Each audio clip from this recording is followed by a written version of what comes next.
to Director of Football Performance Matt Balis. First of all, I know being from Chicago, you're really excited about being here at Notre Dame. I am. It's a true dream come true. Grew up a fan, huge fan, and just honored to be here.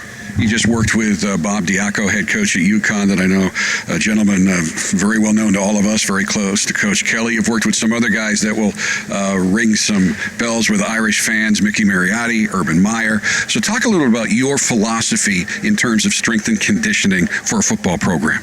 Yeah, it's mental and physical toughness. It's an effort-based program. So we'll take from different disciplines out there, from the Olympic world, powerlifting, high intensity, the conjugate, the bar speed, but everything's about effort. How hard are you going within those disciplines? And that's, over the years, that's what the most important part is, not what you do, how you do it. And Coach Kelly made it very clear he recognizes that the last few years that they were not getting the job done to the level you need to here at Notre Dame. So when you look at the players that you're already working with, the guys that you've met in your program, what improvements will fans be able to see? Well, hopefully that they look bigger, they look stronger, they look faster, they play hard, they play with passion and love for each other, and from beginning, middle, end, they're giving great effort on every play. Certainly when Coach Kelly first got here with Coach Longo, one of the hallmarks of the Notre Dame football team that they hadn't seen for a while was how strong they finished. That is something that faded recently. What do you do to return to that level where, if anything, you're playing with more energy and strength at the end of the year than you were at the beginning? I think it's all a part of the process and the buy-in of the players. I think everything works when the guys are bought in and they trust and believe in what you're doing.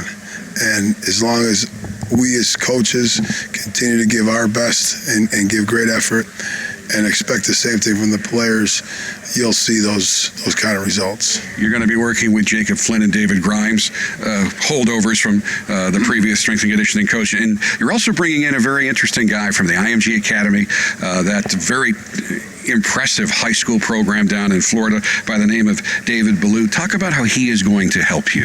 Yeah, he's a great addition. He's an expert in elite form and speed, velocity-based training, and so he's going to be a tremendous help in being able to identify guys' acceleration patterns, how fast they are, how fast they move the bar, which translates into the field. What kind of acceleration and strength and power do you have on the field? And we'll be able to measure that in the weight room, and that's his specialty. And so very excited to have him here. And I know another part of their strength and conditioning program there at IMG, reading an interview with their head coach, was they identify what a person's physiological weaknesses are in terms of where they potentially could suffer an injury, and then work on those specific areas, basically to prevent those injuries. Yes. That's something else you're bringing. Definitely. We call it, corrective exercise, improving your weak links. And with our training and with what David does as well, we can identify if one hamstring is weaker than the other. We can identify if one hip flexor is stronger than the other. Quad to hamstring ratio. Within our training, we look at those things, we identify them, and then we attack them to make them stronger and even them out. Matt, welcome. Look forward to working with you in the coming years. Thank you very much. With Matt Balis, I'm Jack Nolan, Fighting Irish Media.